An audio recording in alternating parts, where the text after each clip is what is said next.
In the summer of 2013, the Boston Celtics made a trade.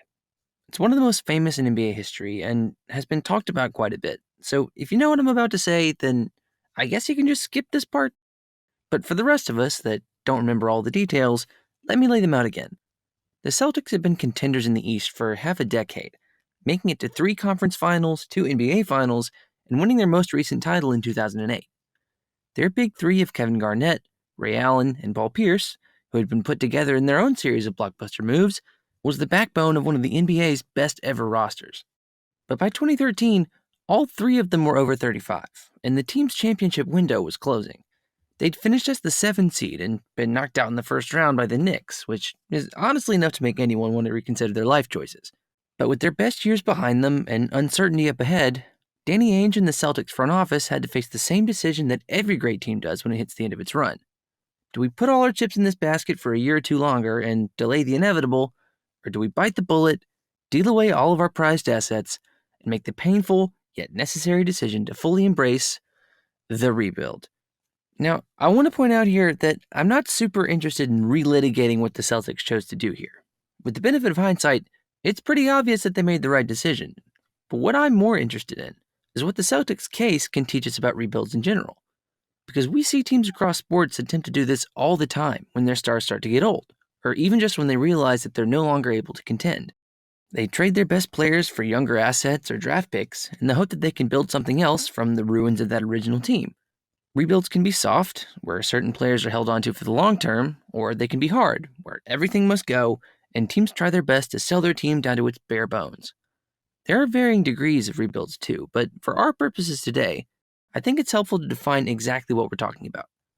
The rebuilds I'm interested in are ones from teams who have either contended for or won a title, and then had to start all over again. So, to use an example that we've talked about very recently, this season's version of the Warriors wouldn't be classified as a hard rebuild, because they've retained pretty much their entire core. The original version of that team also wouldn't be classified as a rebuild, because they weren't coming back from championship contention. They were more of just a regular build, I guess. But a team who won a title and then traded its entire core a few years later to try and build a new one, that's definitely a rebuild. And for my money, the Celtics have pulled off one of the most effective ones I've ever seen. Now, I know what some of you might be thinking.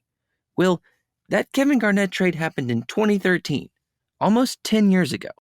The most popular song at the time was Robin Thicke's Blurred Lines, which, yeah, just let that sink in for a second. But while, yes, the trade that transitioned the Celtics out of that era did happen a long time ago, several of the pieces that they got back in that deal, or acquired as a result of it, have led them directly to where they are today, which, incidentally, is right in the mix for another title. And it's actually that long time in between that I'm most interested in, because in my opinion, the Celtics show that when we talk about a good old-fashioned rebuild, teams may need to adjust their psychology in terms of how long that might actually take. Let's talk about that deal with the Nets for a second, because the circumstances around it were almost as important as the details of the deal itself. The Nets were in kind of the opposite position as the Celtics going into 2013. While Boston was actively trying to turn their page on their time contending, the Nets were pushing all of their chips into the middle of the table. It made sense for them to sell the farm for Pierce and Garnett, because, in theory, those two guys could fit right in with their all-star pairing of Deron Williams and Brook Lopez, as well as veteran Joe Johnson, who'd already guided them to the playoffs the year before. Pierce and Garnett could bring their combined 25 All-Star Game appearances to the new Barclays Center to try and challenge the Heat for the Eastern Conference title, all while Jay-Z and Mikhail Prokhorov watched from their courtside seats. And so, to try and make that dream a reality, the Nets coughed up 3 unprotected first-round picks, as well as just a slew of nobodies to help balance the books, while KG and Paul Pierce came the other way. And Jason Terry and DJ White, but yeah, mostly those other two. And this is where the story of the Celtics rebuild really starts. The Nets gave up those 3 picks thinking, quite logically I might add, that their team would be so good with Pierce and Garnett added to it that when it came time to actually use all that draft capital, the Celtics wouldn't even be in the lottery. They could also get Gerald Wallace's expensive contract off their books, which was another reason that, at the time, a lot of people didn't like this trade for the Celtics. That included Bill Simmons, who said that the trade was, quote, 35 cents on the dollar for Boston, and compared it to the trade that the Rockets had pulled off for James Harden the year before. And he might have been right. Had the Nets not been crushed by injuries that first year and had the whole thing fall apart within 2. Turns out that mortgaging your entire future on two guys over the age of 35 can be a little risky. But by 2016, Pierce and Williams were off the team, and Garnett was out of the NBA, and the Nets were terrible. And because they'd forsaken their long-term security for a short-term gain that ironically never came, they never got to cash in on that terribleness. And thankfully for them, looks like the Nets have learned their lesson from trying to compete too quickly. But you know who did benefit from the Nets being awful? Danny Ainge. With the benefit of hindsight, this deal has been classified as one of the most lopsided of all time in favor of not the Nets, but the Celtics. Turned out that Bill Simmons was wrong, and those picks the Nets traded were definitely in the lottery. And right at the top of it, too. Danny Ainge is and always will be an absolute shark, but even for him, this deal was a coup. Suddenly, he had some legitimate pieces to try and make something out of, and for the most part, he didn't waste them. The Celtics being bad in the immediate aftermath of the trade got them into the lottery, which they used to pick Marcus Smart. And the picks they used from the trade itself got them Jaylen Brown and Jayson Tatum, all of whom are still on their roster. The other pick was used to trade for Kyrie Irving, and while it didn't end up working out the way the Celtics might have wanted, from a team-building perspective, that deal was a calculated gamble that was absolutely worth taking. And to me, that's what's made this Celtics rebuild so different and ultimately so successful. Whereas most teams that are used to contending make decisions that reflect that, and would usually dump prospects for proven talent at the first chance to do so, the Celtics have held on to those young players, and it's worked out for them beautifully.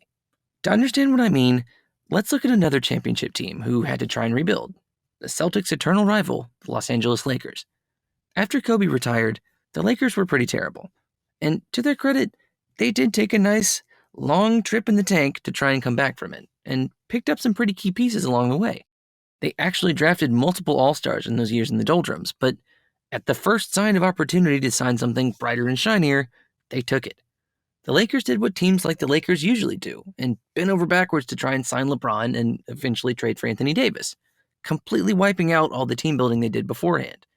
And they did get a championship out of that, so it's hard to criticize them too much, but look where they are now. LeBron is 37, coincidentally the same age that Kevin Garnett was when he was traded to the Nets. And outside of him and Anthony Davis, there's not a ton there for the Lakers to try and win with. They're perilously close to having to blow it up and start all over again. But you know who isn't? The Boston Celtics. See, there's a reason that we can trace a direct through line from a trade that happened almost a decade ago to the Celtics team that's having success now. That's because the Celtics have not deviated from their course. When the chances came to trade their young pieces for superstars like James Harden or Kawhi Leonard, the Celtics didn't bite. Maybe because they saw what sacrificing the long term for the short did to the Nets. And to me, that's what's going to separate them from most other teams who try to rebuild, even the ones who have a degree of success. Jaylen Brown was drafted in 2016 and Jayson Tatum in 2017, which means that although they're still incredibly young, Brown is 25 and Tatum is 24, the team's two best players have been playing together for 5 full seasons. That's half a decade of basketball that these two guys have spent together before either of them turned 25. And if you look at the Celtics roster, they're not exceptions in that regard. Out of all the players who've played any kind of game time for them this season, only Daniel Tice and Al Horford are over 30. More than half of the guys who've gotten minutes in the playoffs are under 25. And for the rest of the NBA, that's not great news. If you want a chance to win once, or maybe even a couple of times, it pays to cash in all your chips. Heck, the Celtics did that themselves when they traded for Kevin Garnett and Ray Allen. That way is faster and a lot of times more exciting. But as the Nets learned the hard way, it also carries with it an incredible amount of risk. If all you have in mind is to play for a title, no matter what it takes, then doing just that is an option. You'll pay for it later, but if all goes well for 2 or 3 years, you'll be right there in the mix. But if you want to keep winning in a way that's sustainable for 5, 7, even 10 plus years, then you have to do it the way the Celtics have done it. That way is painful. It takes some humility up front to realize that you're no longer capable of contending the way that you used to. And it hurts to deal the players who got you there to begin with. But the rebuild has to start from somewhere. And once you commit to it, you've got to seriously commit. Because if you've decided that the long haul is the way to go, then above all else, you've got to give it time. The Celtics made that trade all the way back in 2013, and while they've had some success between then and now, it's taken every bit of that time for this team to grow into what they envisioned for it initially. But now that it's here, it's not going anywhere anytime soon. The Celtics are the perfect rebuild because while it's taken ages for them to return to the heights of Garnett, Allen, and Pierce, the team that's risen from its ashes probably has more staying power. Eventually, the time will come for the Celtics of Jayson Tatum and Jaylen Brown to be blown up, and for the next rebuild to start. But who knows what they'll have accomplished by then. Because of the way this team was built, there's not much stopping them from becoming whatever they want. And you can bet that any team, even contemplating a rebuild, will be doing their best to copy the Celtics' blueprint for success.